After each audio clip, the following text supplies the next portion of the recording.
It was supposed to be fall already, but the temperature had yet to cool. I guess Earth finally went senile and forgot to change the season in Japan to fall.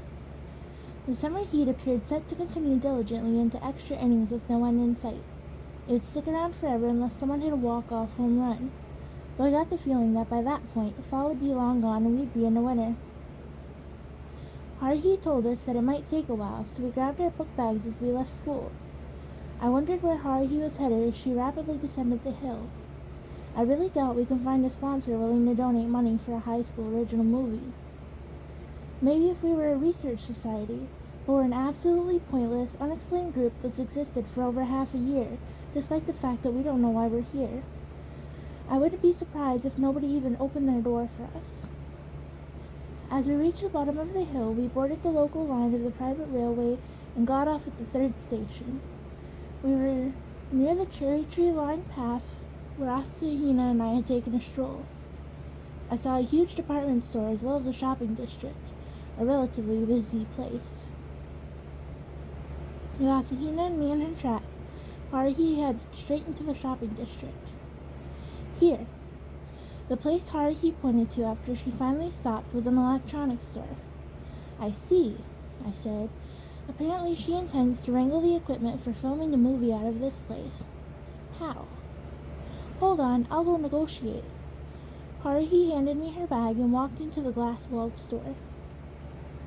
Asahina hid behind me, looking fearfully into the store, illuminated by the lighting display, like a shy grade schooler visiting a friend's house for the first time. I was all pumped up to protect Asahina this time, observing Haruhi's back as she waved and then began talking to a middle-aged man who looked to be the manager. If Haruhi even remotely looks like she's about to do anything fishy, I'll take Asahina under my arm and run for it. On the other side of the glass, Haruhi was talking while pointing to some item on display, then to herself, then to the guy. And the guy was just nodding. I should probably warn him not to acquiesce so readily. Eventually, Haruhi spun around and pointed to the two of us who were standing outside the glass door, ready to escape at a moment's notice. She then smiled like she'd eaten some weird shrooms and returned to her animated speech. I wonder what she's doing. Asahina, hiding behind me to the side, said questioningly as she repeatedly stuck her face out for a peek before drawing it back. Someone from the future doesn't know. There's no way I would. Beats me. She's probably telling the guy to give her his most advanced digital handheld video camera free of charge. She's a girl capable of saying stuff like that with a straight face. One slip and you'll have her thinking the world revolves around her. I sighed. What a pain. I recall posting a query to Nagato not too long ago. Haruhi believes her values and judgment to be absolute, and it's certain that she has no idea that other people, actually most people, may feel or think differently. If you want to achieve faster than light travel, let Haruhi on your spaceship. She'll just simply ignore the theory of relativity for you. When I mentioned this to Nagato, a reticent pseudo-alien responded with the following: "Your belief is most likely correct." One of Nagato's more meaningful sentences. A joke that wasn't funny. That is the existence of Haruhi Suzumiya. Ah, it looks like they're done talking. Asahina's hushed voice brought me out of my flashback. As expected, Haruhi emerged from the electronics store looking very pleased. She was carrying a small box in her hands. I looked at the product photo next to the large logo of a well-known electronics maker. If I wasn't mistaken, it looked like a video camera. What kind of threats did he make? Hand it over or I'll set fire to the place? Boycott the store? Send prank faxes all night? Go into a violent tantrum on the spot?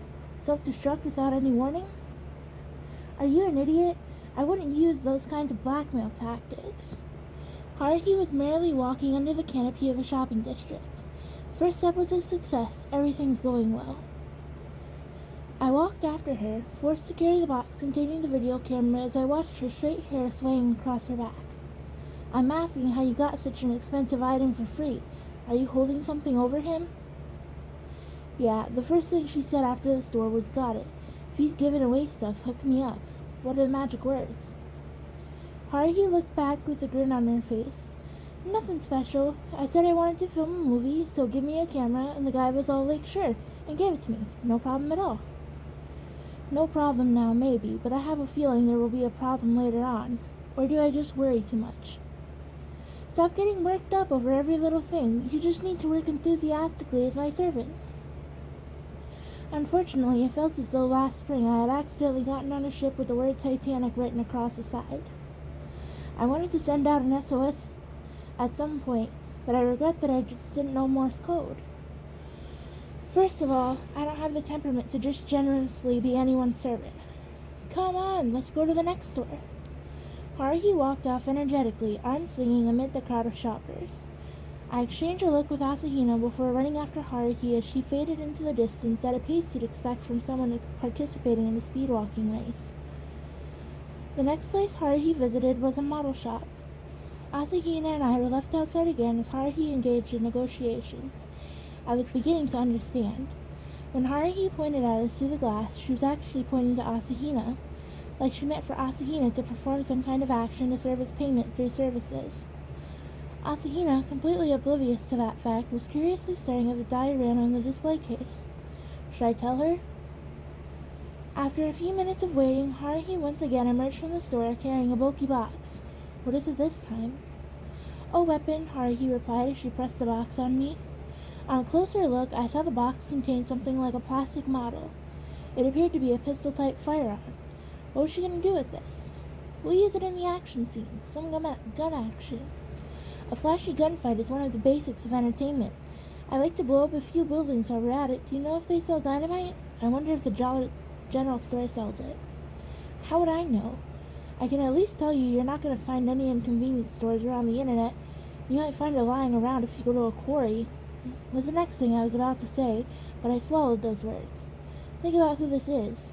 I wouldn't put it past her to go in the dead of night to steal fuses and TNT gunpowder.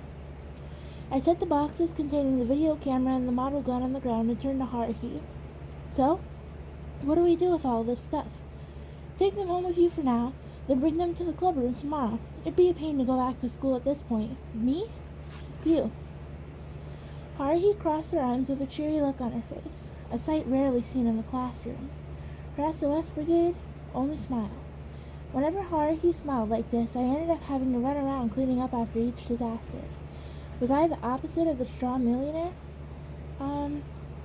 Asahina was timidly raising her hand. What should I do? You're fine, Mikuru. You can go home now. We're done for the day. Asahina blinked her eyes rapidly like a raccoon cub bewitched by a fox spirit, since the only thing she'd done all day was nervously follow Haruhi around with me. She had no idea why Haruhi forced her to come along. Haruhi looked like she still had enough energy to do a second round of cardio exercises as she led us to the nearest station. Apparently that took care of the day's Haruhi-related activities. Either her negotiating skills or underhanded talents had yielded a video camera and a small gun. No expense charged. In other words, they were free. People used to say that there is nothing more frightening than getting something for free.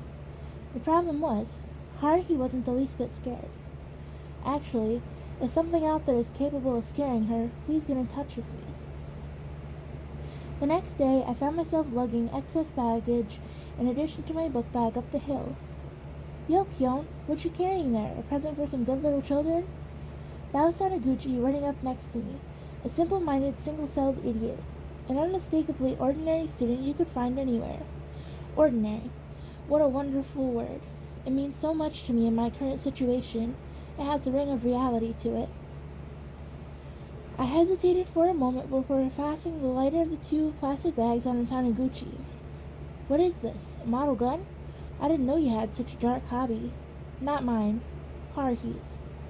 I suppose I should have followed it up by saying, you shouldn't be so quick to label it as a dark hobby. I really can't picture Suzumiya disassembling and cleaning up a Glock by herself. Neither can I, which means somebody else is going to be disassembling and reassembling this thing. I should mention that when I was a kid, I once attempted to put together a certain mobile suit, which ended up with me giving up when I couldn't attach the right shoulder joint. Must be rough for you. Taniguchi didn't sound the least bit like he thought it was rough for me. We could search through all ages and places, and the only person willing to babysit Suzumiya would be you. I guarantee it. So hook up with her already." What the hell is he saying? I have no intention of attaching myself to Haruhi in any feasible way. The only one I would want to attach myself to would be Asahina, as if anyone else would be given the choice. Taniguchi cackled like a demon. "Yeah, that won't do. She's the angel of North High, a resisting spot for the hearts of male students. Unless you want half of the school to stuff you into a bag, don't do anything funny. You wouldn't want me to lose my head and stab you in the back, right? Then I'll go with my next choice, Nagato. That's also out of the question. She's more secret admirers than you'd expect. Why'd you stop wearing glasses? Did you switch to contacts? Beats me, ask her yourself. From what I've heard, she ignores anyone who tries to talk to her. Apparently, Nagato's class believes if she says a single word that day, something good or bad will definitely happen. Don't talk about Nagato like she's a bamboo flower. That kind of fortune-telling died out long ago. And while it's true that she isn't quite normal, she still has some normal well, I guess not. In other words, you and Suzumiya are made for each other. You're the only one capable of talking with her, and it's best to minimize the number of her potential victims. So take care of it. That reminds me, the cultural festival's coming up. What will your club be doing this time? Stop asking me. I'm not the SOS Brigade public relations guy. But Taniguchi calmly continued. If I ask Suzumiya, she'll just feed me some random nonsense. And there's a fear that if I ask at the wrong time, she'll snap. If I ask Yuki Nagato, she won't give me an answer. And Mikuru Asahina is too hard to approach. Talking to that other guy pisses me off for some reason. So I'm asking you. The bastard uses some twisted logic. You're making it sound like I'm some kind of nice guy. You're not? As far as I'm concerned, you're the kind of nice guy who'd be willing to walk off a cliff with Asahina. The front gate was within sight. I took the plastic bag back from Taniguchi with a discouraged look on my face. I didn't know where Haruhi's trail was going to lead us, but I was definitely thinking I shouldn't expect anything good. Haruhi and I weren't the only ones walking this path. At least 3 others I knew were in for the ride. And while 2 of those were able to take care of themselves, Asahina wasn't safe on her own. She was so hopeless at predicting what was about to happen to her, you would never think she was a time traveler. Well, I guess it works out. Which is why I said, somebody has to protect her. Yeah, I'm sounding like a main character now, except the only thing I'm protecting her from would be Haruhi's evil sexual harassment. On a roll, I continued. Since I have this chance, I'm going to protect her. I don't care what all the guys in the school have to say. They can go form their guardian angels group if they want. Taniguchi once again cackled like one of those wailing old man demons. Don't overdo it. There's at least 1 new moon every month. After delivering what sounded like a notice from a phantom killer, he ducked from the front gate. As I walked through the hallway in front of our classroom with my burden, I came across Haruhi putting her things into her locker. I followed suit, stuffing the boxes containing the electronics and the plastic model into the steel locker with my seat number. Kyon, we're going to be busy. Without even saying good morning, Haruhi slammed her locker shut and turned to me with a smile like Indian summer. Same goes for Mikuru, Yuki, and Koizumi. I won't allow any complaining. The movie script is already bubbling in my mind. It's almost ready to burst. All that remains is to put it into action. I see, I answered half-heartedly as I entered the classroom. My desk was second from the back of the room. We'd changed seating arrangements multiple times since the beginning of the first semester, but I had yet to get a seat in the last row, because Haruhi always ended up sitting behind me. It had gotten to the point where it was a bit too unnatural to shrug off, but I still believed it to be a coincidence. I don't have faith in coincidence. Coincidence is going to lose confidence in itself. I'm actually a pretty considerate person. Guess anyone hanging around Haruhi would have to be, like a defensive midfielder in a soccer match who had to run down loose balls. Since Haruhi would be the super offensive-minded forward who's way offside the second someone touches the ball, she might even be standing behind the opposite keeper. Passing the ball to her would just result in the referee raising his flag, but since this is Haruhi, she'd just say it was a mistaken call. In fact, she would say with a straight face that the rule itself makes no sense. She might even start arguing that picking up the ball and running into the goal should count as a goal, The suggestion that she should take up rugby would be ignored. The best way to deal with an audacious person on a rampage would be to casually leave the scene like you never heard a thing, or give up and do as she says. The other people in our school year were already doing so. Which is why, when Haruhi disappeared from the classroom and sixth period ended and final homeroom period began, neither the homeroom teacher Okabe nor anyone else said a word about the fact that the seat behind me was empty. Did they not notice? Or were they just pretending not to notice? Not like they could do anything about it. Well, everyone knew it was best to just leave her alone. I headed for the clubhouse with a bad feeling in my gut before coming to a halt in front of the clubroom carrying the bags loaded with assorted boxes. I could hear something. Asahina's helpless voice crying out. Haruhi's obnoxious voice shouting. She was doing it again. If I had opened the door just then, I probably would have witnessed a very fine sight. Being a man with common sense, though, I stoically resisted my fantasies and waited patiently. After 5 minutes, the weak struggle inside came to a finish. I was sure Haruhi was standing with her hands on her hips and a triumphant look on her face. Based on the reasoning that a rabbit cannot win against an anaconda, I couldn't see Asahina ever winning. I knocked. "Come in." A boisterous response from Haruhi. As I wondered about the contents of the paper bags I'd seen that morning, I opened the door and entered the room. The first thing I saw was, in fact, Haruhi's triumphant face. However, I was pretty sick of that sight. With fervent ardor, I turned my attention towards the person seated in a metal chair in front of Haruhi. A waitress sat there looking at me with teary eyes. The waitress, hair disheveled, was doing an impression of Nagato being silent. Her head drooped. Her full chestnut hair had been tied by Haruhi into 2 pigtails dangling from her head. Oddly enough, Nagato was nowhere to be seen. "Well?" Haruhi asked me with a self-satisfied smirk. "Why do you look like you had something to do with this? Asahina's adorableness is her own. Then again, I think it looks nice. How does Asahina feel about it? Not that I have any objections, but isn't the skirt a tad too short?" Asahina was perfect as a waitress at 100%. Fruit juice was pure. Her clenched fist rested on her knees. "You look so peculiarly perfect, like you're dressed in tailor-made clothes." Which is why I spent a good 30 seconds staring in silence at Asahina before jumping when I was tapped on the shoulder. "Why, hello. I'm terribly sorry about yesterday. We were supposed to do a run-through of the script today, but I had them wrap things up early. I'm finding myself endlessly running around in circles." Koizumi's handsome, cheery face peered over my shoulder into the clubroom. "Oh?" he said merrily. "What do we have here?" Koizumi passed next to me and set his book bag on the table before sitting in one of the metal chairs. "It looks quite splendid on you, Asahina." "We all know that already. What we don't know is why a waitress is in this dirty little room that is neither a cafe nor a family restaurant." "That's because, Kyon," Haruhi said, "Mikuru will be wearing this outfit in the movie." "A maid won't work?" "A maid's job is to go to a rich person's mansion and provide personal service. It's different for a waitress. The goal is to provide assorted services to an unspecified number of customers in a shop on a corner for 730 yen an hour. I'm not sure if that's a good wage or not, but it's not like Asahina is dressing up to serve in a mansion or work some part-time job.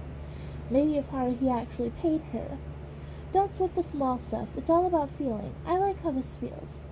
Who cares about you? How does Asahina feel about this?" "Suzumiya, this seems a little too small for me."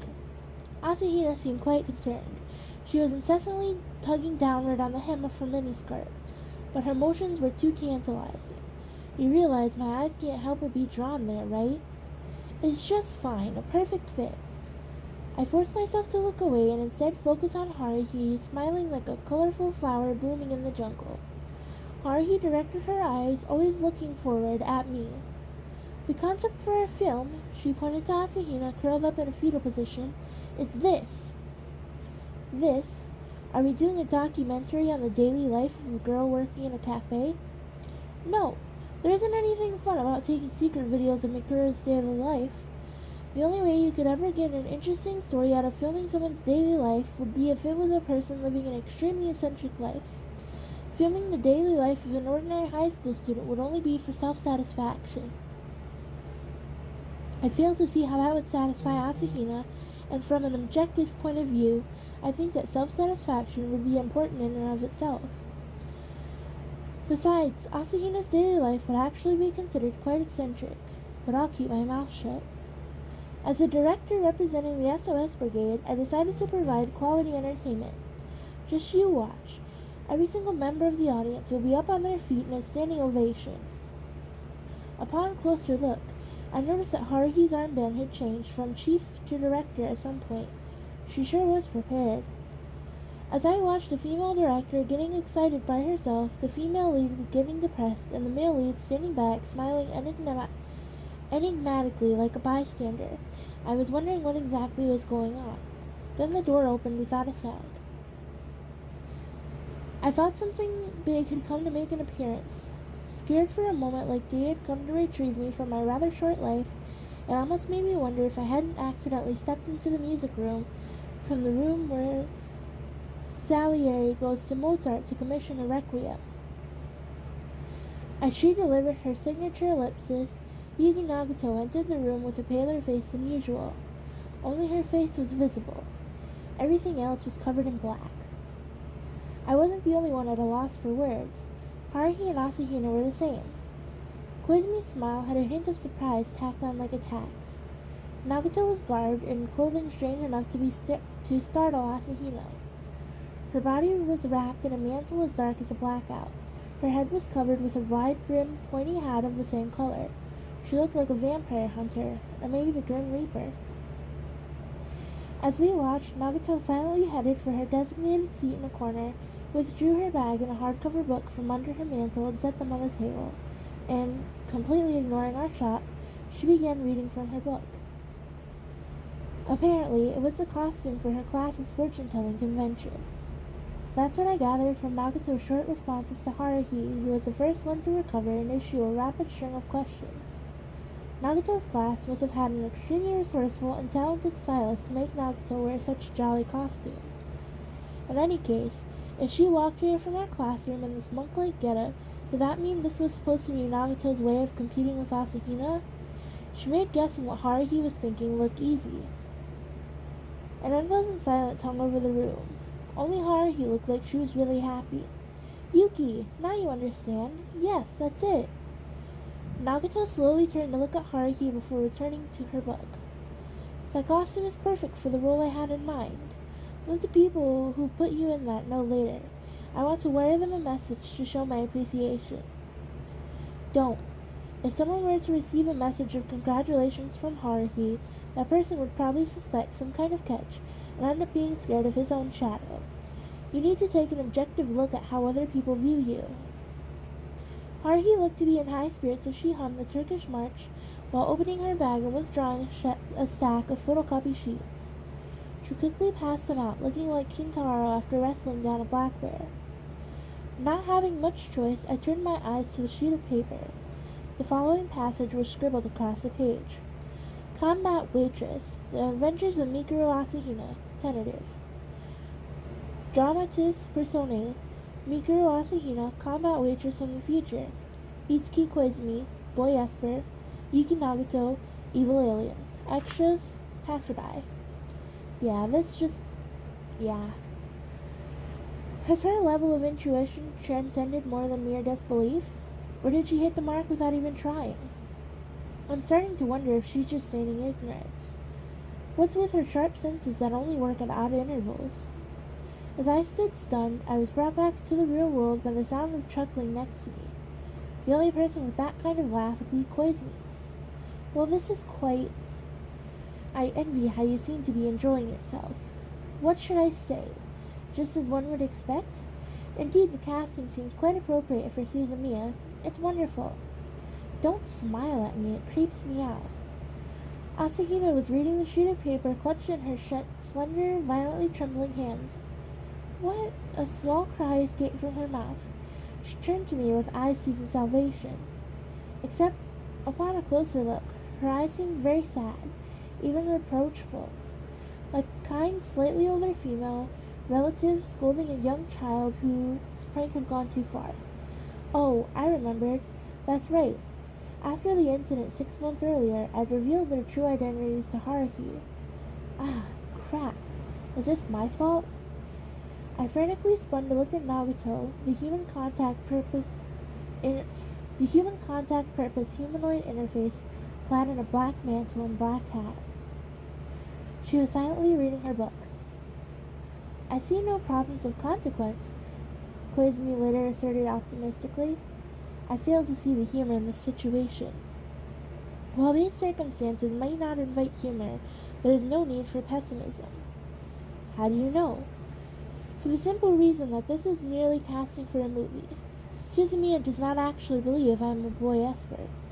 I only play the role of a boy Esper named Itsuki Koizumi within the fictional context of the movie. Koizumi sounded like a tutor talking to a pupil with a really bad memory. You can say that Itsuki Koizumi that exists in reality, myself, and this particular Itsuki are entirely different people. Nobody would confuse a character in the movie with the actor playing the role, right? Even if someone was out there to get the two mixed up, that person would not necessarily be Suzumiya. That's not very reassuring. There's no guarantee that what you're saying is right. If she were mixing reality and fiction, our world would have become the stuff of fantasy long ago. As I mentioned before, Suzumiya is still a person who can think rationally.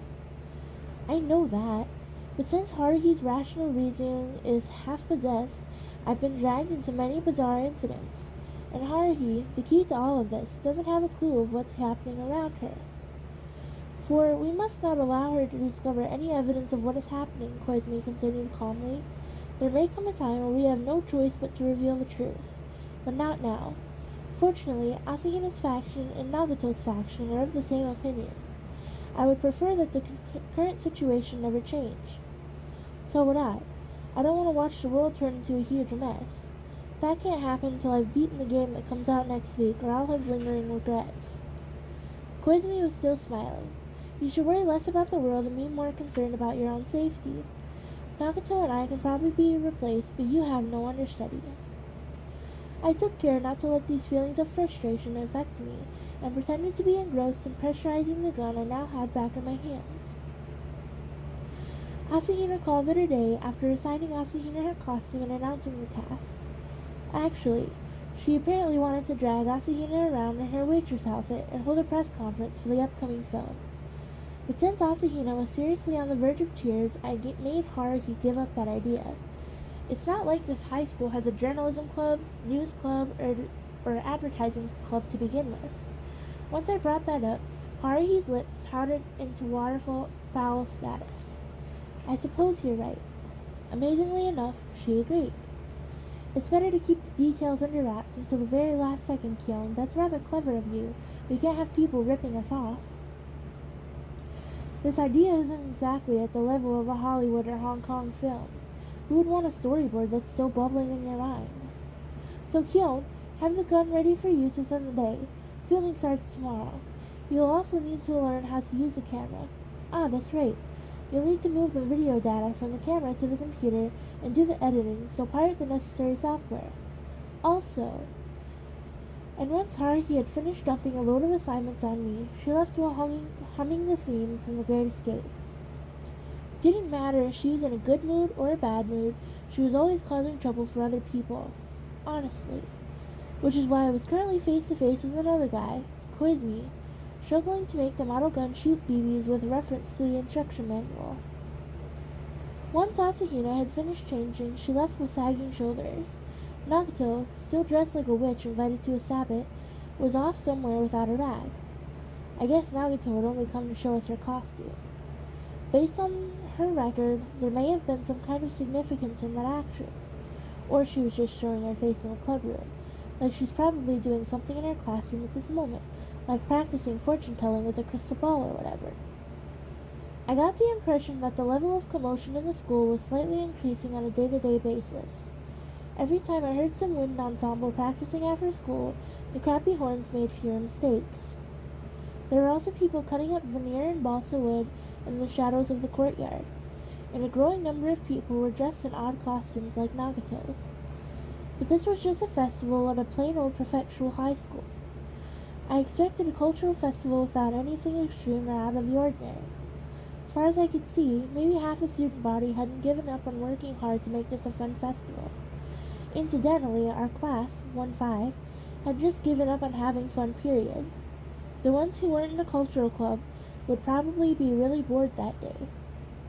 And here we had two people who could easily represent the Go Straight Home After School Club, Taniguchi and Kunakita. Speaking of cultural festivals, Taniguchi said, it was lunchtime. These two-bit characters and I were surrounded by box lunches. Speaking of cultural festivals, Kunakita shot back. Taniguchi had a sickening smile on his face that couldn't hold a candle to the refined, Koizumi smile. It's a super event. Don't talk like Haruhi. Taniguchi's smirk was immediately wiped off his face. But it's got nothing to do with me. It pisses me off. Why? Kunakita asked. The sight of people having fun when I'm not really annoys me. Especially if it's a boy-girl couple. Gives me homicidal urges. What, got a problem with that? I suppose this is what you would call blind rage. And what's with our class? A survey? Ha! Boring. It'll probably just involve asking people what their favorite color is, right? Where's the fun in gathering that information? Then why didn't you throw out your brilliant idea? That might have prevented Haruhi from mentioning anything about movies. Taniguchi swallowed a lunch meter in one gulp. I'll never say anything that will give me work to do. Well, I might say something, but I don't want to end up being put in charge of the mess. Kunakita voiced his agreement as he took a break from cutting his rolled omelet. The only people who are going to raise their hands and open their mouths in this situation are those who want to be easily influenced or have a strong sense of responsibility. If only Asakura were still here. He threw out the name of our former classmate who had moved to Canada. I break into a cold sweat every time I hear her name. Nagato may have been the one who erased Asakura, but I was the reason it happened. Of course, if Nagato hadn't done anything, I would have been erased, so there isn't any point in feeling bad about it. Yeah, that was a waste, Taniguchi said. Just had to be my A+ who transferred. I'm really down on my luck. She was the only good thing about being in this class. Damn, wonder if they'll let me change classes at this point. Which class would you want? Kunakita asked. Nagato's class? Oh, speaking of which, I saw her walking around in some kind of wizard getup yesterday. What's up with that? Beats me. I sure don't know. Nagato, huh? Taniguchi turned to me with a look on his face like he'd just found out about a pop quiz in math. He sounded like he had just remembered something. When was that again? That time the two of you were all tangled up in the classroom? That was probably just something scripted by Suzumiya. Probably some kind of scheme to surprise me, right? Ain't happening. I was feeling rather relieved that he'd arbitrarily misunderstood the whole affair. Wait, didn't you come to the classroom to get something you'd forgotten? How could we have possibly known that you would show up? But naturally, I didn't voice this sentiment. Taniguchi was an idiot. Telling an idiot that he was an idiot served no purpose. Good thing he was an idiot. I should be thankful. At any rate, this sure is boring, Taniguchi lamented, while Kunakita concentrated on the box lunch. I looked behind me. Haruhi's desk was empty. Well now, I wondered where Haruhi was marching at that moment. I was looking for a good filming location around school, Haruhi told me, but I totally couldn't find one. I suppose we won't be able to shoot it around here after all. Let's head out. Maybe she didn't like the school atmosphere, but the fact there wasn't an exciting spot around was no reason to expel effort on an expedition in search of pizzazz. Apparently, her goal was to turn this into some kind of fiasco. Huh? Am I going to? Asahina voiced her query in a mournful tone. Of course, we can't do anything without the star. In these clothes? Asahina was welled up trembling in the waitress costume Haruhi brought yesterday. Yep, that's right, Haruhi nodded readily. Asahina hugged herself with a reluctant look on her face. Isn't it a pain to keep getting changed? Besides, there might not even be a place for you to change there. So you might as well just wear it the whole time, right? Right. Come on, let's go, everybody. At least let me wear something over it. Asahina's plea was met with, no. But it's so embarrassing. It's only embarrassing if you let yourself feel that way. You'll never win a Golden Globe like that. Weren't we trying to win first place at the Cultural Festival Best Event poll? All of the brigade members were assembled in the club room. Koizumi had apparently settled issues with the script for his class's play and was currently watching Haruhi and Asahina's one-sided exchange. Nagato was also there, and there was a little problem involving Nagato. She was always silent, so I didn't really have any comments regarding that, but she was dressed rather oddly. For some reason, she was once again wearing the witch outfit she had shown us yesterday. You only need to wear it on the day of the festival. Why are you already on standby on the costume? Haruhi was apparently quite pleased with Nagato's black mantle and pointy hat. I'll change your character to an evil alien magician. And she was already changing the script. Haruhi looked quite satisfied with Nagato holding the antenna-like pointer with what looked like a star off a Christmas tree attached to the tip. As I watched Nagato gripping the wand, I was finding it hard to argue against a closed-mouthed book lover being an extraterrestrial evil magician. It seemed to fit her character a lot more than a terminal for data life forms. She definitely possessed magic-like powers. I'd seen it myself, no doubt about it. Nagato unexpectedly raised the brim of her hat and looked at me with her usual lifeless eyes. I doubted that it would be okay for Haruhi to arbitrarily use some other class's costume in her movie, but her eyes were utterly devoid of hesitation. Kyon, get the camera ready. Koizumi, you carry the stuff over there. Mikuru, why are you clinging to the desk? Come on, get a move on. Asahina's feeble resistance only lasted a moment. Haruhi grabbed the weak waitress by the collar and dragged the squealing little girl out the door. Nagato followed with the hem of her mantle dragging on the floor. Koizumi was the last to disappear into the hallway after winking at me. As I was wondering if I should go with them, "Hey, we can't film a movie without the cameraman." Haruhi's torso stuck through the open door. Her open mouth took up about half of her face as she shouted. I noticed that the hand on Haruhi's left arm now read, "Great Director," which only served to depress me. Looks like she's serious. The self-proclaimed great director had yet to film a movie, led the way as the beautiful waitress followed with her eyes glued to the ground. The dark-clad witch trailed behind like a shadow. Koizumi carried the paper bag with an easy smile on his face. And I brought up the end, trying to put as much space as possible between me and the band of weirdos.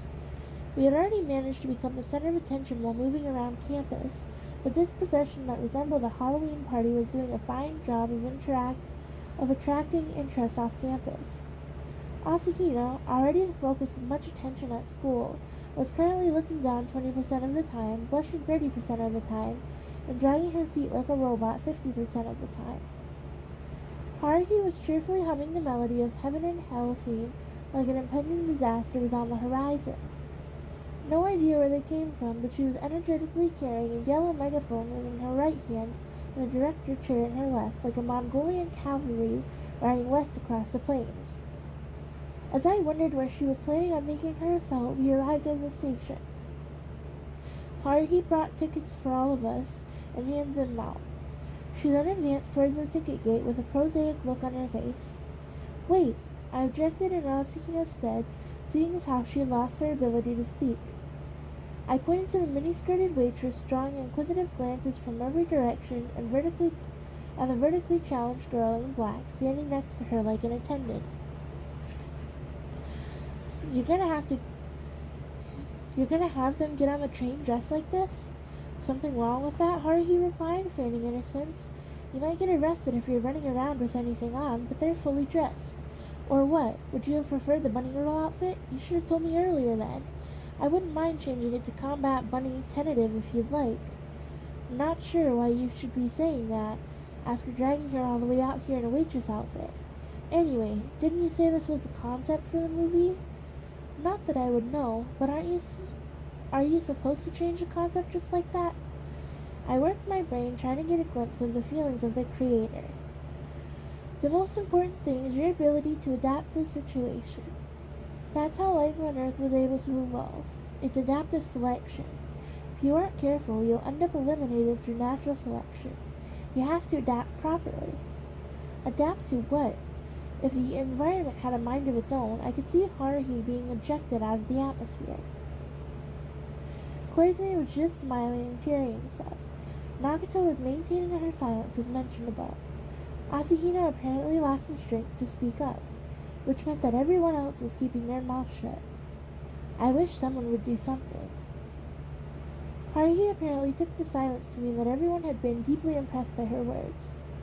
Come on, the train's here. Walk fast, Mikuru, the real stuff's yet to come.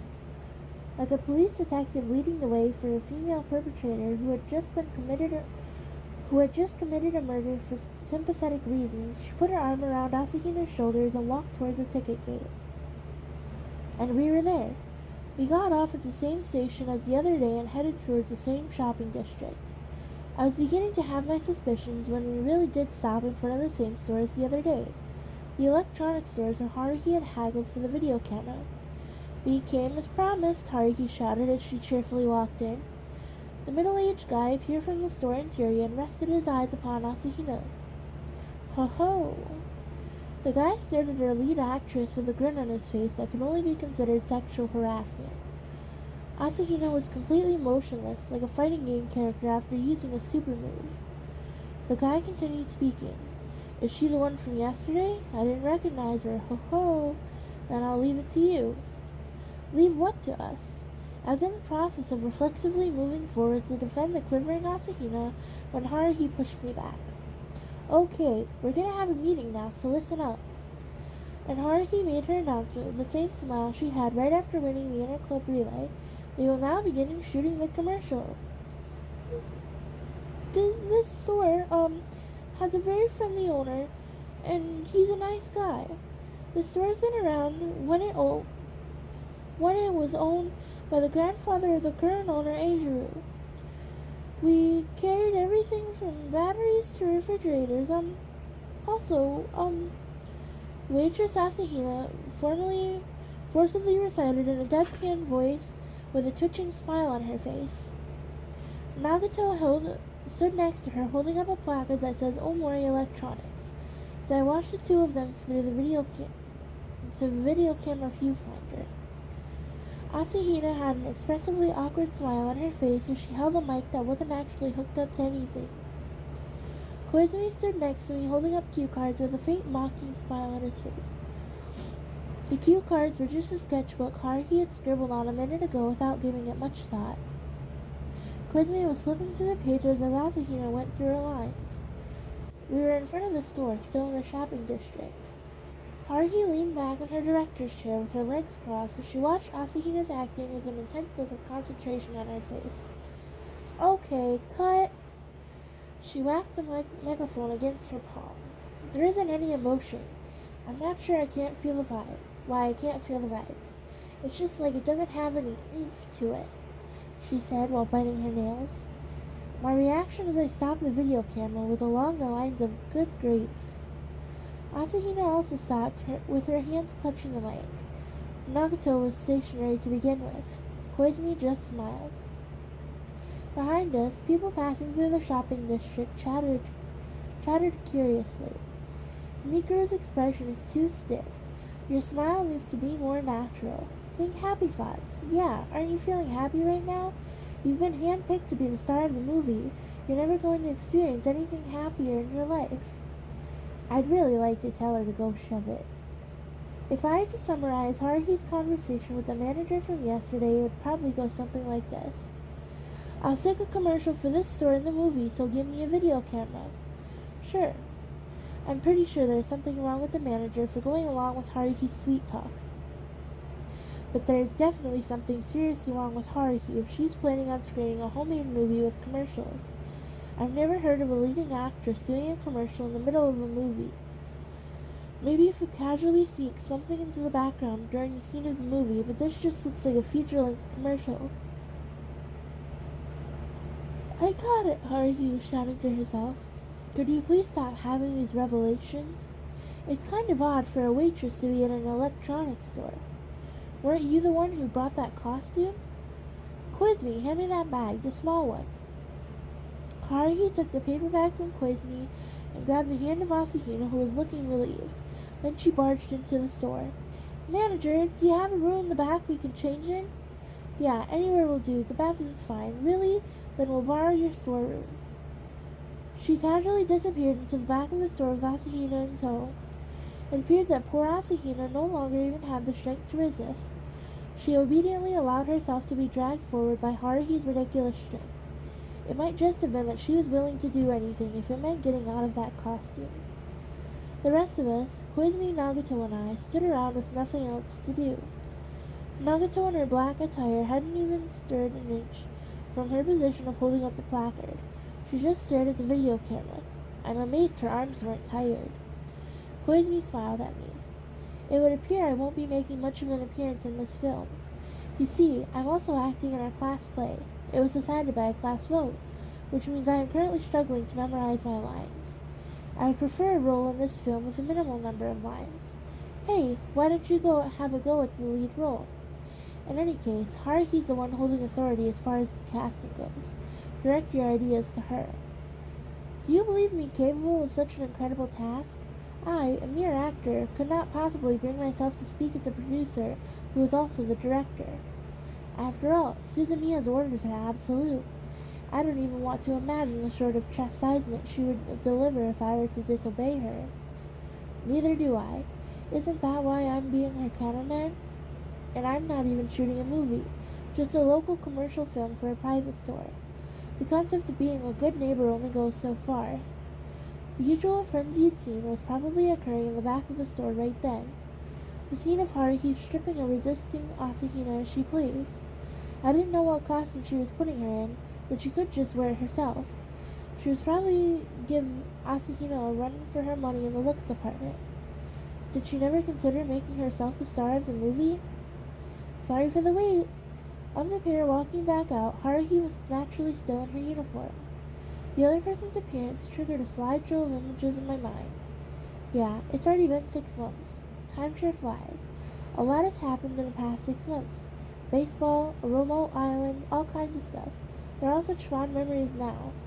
Like hell they are. The nostalgic original Mikuru Asahina costume, which Haruhi also wore at the school front gate.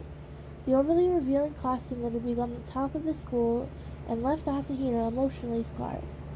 The perfectly flawless bunny girl with flushed cheeks and moist eyes stood wobbling next to Haruhi, bunny ears swaying. Yep, absolutely perfect. Guess a bunny girl really is best for promoting merchandise, Haruhi said incomprehensibly as she looked Asahina up and down with a satisfied smile. Asahina seemed completely miserable, as if her spirit were escaping through her half-opened mouth. Come on, Mikuru, do it over from the top. I'm assuming you've learned your lines by now. Kyon, rewind it to the very beginning. At this rate, nobody's going to be listening to anything being said. I'm positive that everyone will have their eyes glued to Asahina in her bunny outfit. I hope they don't burn a hole in the screen. And take two, Haruhi shouted with a smack of her megaphone. The electronics store commercial featuring a half-crying, half-smiling Asahina being completely manipulated by Haruhi was finally finished. It was like watching a foreign wrestler be manipulated by an evil manager. But then, remember we'd visited another sponsor earlier. No need to remember, I guess. Haruhi had been planning on another commercial for that sponsor to begin with. Haruhi was walking through the center of the shopping district as she dragged along the bunny Asahina, who was releasing cute little squeaks and squeals. Trailing behind her like a ghost was Nagato, trudging along expressionlessly in her witch getup. Koizumi and I followed in suit. My blazer was wrapped around Asahina's shoulders in a feeble attempt to comfort her. It might be making her stand out more, though. This world is full of people with strange tastes. Not that I'm interested in this kind of thing by any means. We reached the second stop, the model shop, and went through a repetition of the earlier proceedings. With all eyes on her, Asahina turned teary-eyed to me. In other words, the camera, and spoke. This model shop was apparently opened last year after Keizi Yamatsuchi, 28, escaped his life as a white-collar worker. It coincided with his hobby, so he kinda went for it. Sure enough, he hasn't experienced the sales growth he'd like.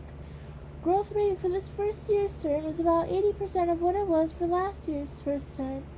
The sales line graph is moving down and right, apparently. Everyone be sure to stop by. The trembling of Asahina's voice made it sound like she didn't mean a thing she was saying. At any rate, did Yamatsuchi, the manager, even okay this little speech? I'd expect it to just depress him. Who would want to be judged like that by a high school student? The bunny girl was pointing the assault rifle that had been forced into her hands in an upward direction. You mustn't fire this at people. Settle for shooting empty cans or something.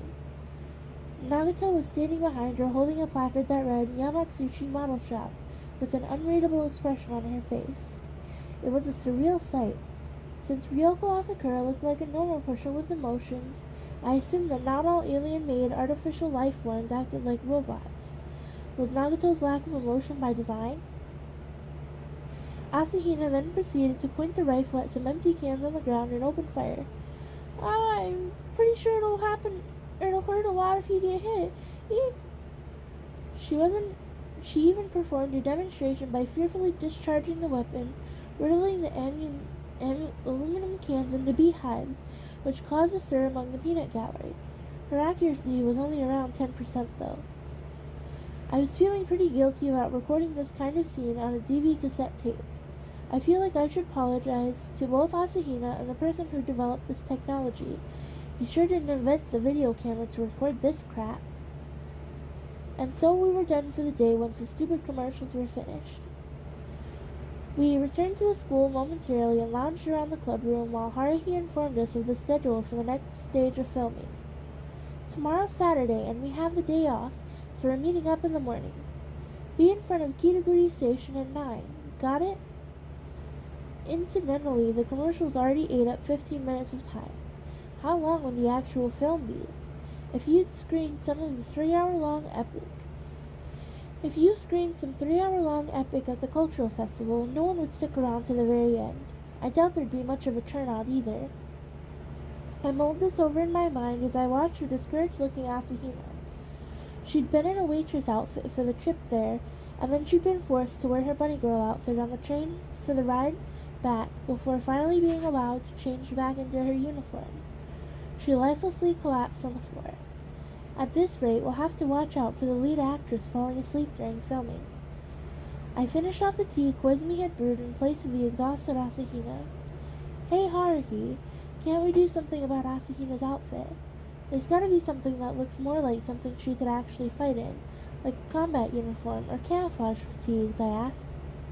Haruhi waved the star-adorned antenna pointer in reproachful fashion. That would kill the surprise when she starts fighting. A waitress doing the fighting gets you the wow factor. Grabbing the audience's attention is key. It's all about concept. Concept! Does she even know what concept means? I can only sigh. Yeah, I guess that works. But what's the point in making her come from the future? Would it really matter if she wasn't a time traveler? Asahina's shoulders gave a violent shudder where she sprawled. Haruhi didn't even notice or miss a step. We can work that all out later on. Just have to come up with an answer when someone brings it up. Didn't I just bring it up? Give me an answer. If you can't come up with an answer, just ignore them. Not like it even matters. It just has to be entertaining. If it's entertaining, sure. And what are the chances that this film you're making will be entertaining? There's no point in filming something that only entertains a director. Are you aiming for a Golden Raspberry nomination in the amateur category? What's that? I'm only after one thing. First place in the Cultural Festival Best Event poll. And if possible, a Golden Globe. Which is why we need Mikuro to dress appropriately, or else people will complain. I doubted anybody was going to complain. At any rate, from the look on Haruhi's face, it would seem that the film had left her enraged. Honest had obviously managed to win a Golden Globe at some point in time. I sighed and looked to my side. Clad in black, Nagato had parked herself in the corner of the room to engage in her usual reading. Yeah, is she going to die if she doesn't read when she's in this room or something? Wait, I realized something as I watched the book-loving alien. Hey, we haven't gotten the script yet. Actually, we don't know what the story is yet. All we know is Asahina is a waitress from the future, Koizumi is a boy Esper, and Nagato is an evil alien mage. Don't worry. I had no idea what Haruhi was trying to do, but she suddenly closed her eyes and thrust the tip of the star-adorned pointer at her temple. Everything's in here. The script and storyboard are all worked out. You don't have to do any thinking at all. I'll plan out the camera work for you. strong words. You're the one who should refrain from thinking and just mindlessly stare out the window. If you had a more reasonable expression on your face, you could trade places with Asahina. Tomorrow's a day. Tomorrow. Everyone gets psyched up. The first step to winning glory is spiritual fortitude. That's the fastest way to attaining victory without spending money. Once your soul breaks free of its worldly bonds, latent abilities you never knew about will awaken and release incredible power. That's right. Well, I can see that happening when the course of a battle is reversed through some unexpected turn of events in one of those fighting comics. But I'm pretty sure that no matter how you talk about spiritual fortitude and nationalism, we're a long way from witnessing the Japanese soccer team win the World Cup. Then that's it for today. Look forward to tomorrow. Kyon, don't forget about the camera, props, costumes, and other stuff. Make sure you're on time. And with that, Haruhi departed, swinging her bag heroically. As I listened to the Rocky theme fade off in the hallway, I bitterly glared at the pile of crap. I wondered which guild I was supposed to report this director's oppression to. Fact of the matter is, our school life up until this day had consisted of ordinary, everyday happenings, with the exception of Haruhi's abnormal passion for filmmaking being the excessive side. If you went through every single school in the country, you could probably find another group of people doing something similar. Or to put it simply, this was normal. No attacks by Nagato's kind, no time traveling by Asahina, no glowing blue mold-like giants showing up, no murders leading to delayed revelations. This was totally normal school life. As the countdown to the approaching cultural festival progressed, Haruhi was on a high, riding the steady stream of adrenaline and racing like a pet hamster getting whipped into running a Mach 1 on a wheel. In other words, business as usual. Until this day, that is. In retrospect, I have to say that Haruhi was still holding back. I realized that we had yet to shoot a single frame of the movie. The only footage I recorded on the digital videotape was of Bunny Girl Asahina promoting the electronics store and plastic model shop in the local shopping district, which only served to get sponsors. Not a glimmer of light had been shed on the film that would be produced, directed, and supervised by Haruhi. We didn't even know the storyline yet. I guess we would have been better off not knowing. I could have lived with a video of Asahina reporting on the local shopping district. Actually, wouldn't that bring in a bigger audience? It also promotes the local area. That'd be killing two birds with one stone. Yeah, why don't we just turn it into a Mikuro Asahina promotional video? That'd make me a lot happier, considering that's my true motive as cameraman. Still, I knew Haruhi would never be satisfied by that. She always carried through on her word. If she said she was going to do it, she'd do it. She'd do it. She never gave up halfway through. A troublesome case of keeping one's word. And so, beginning the following day, we would once again find ourselves caught up in some bizarre business. Yeah, seriously, I'm at a loss for words. What was it that Haruhi said again? Once your soul breaks free of its worldly bonds, latent abilities you never knew about will awaken and release incredible power. Or something like that. I see. Haruhi, why did you have to be the one to experience the awakening, and without you even realizing it?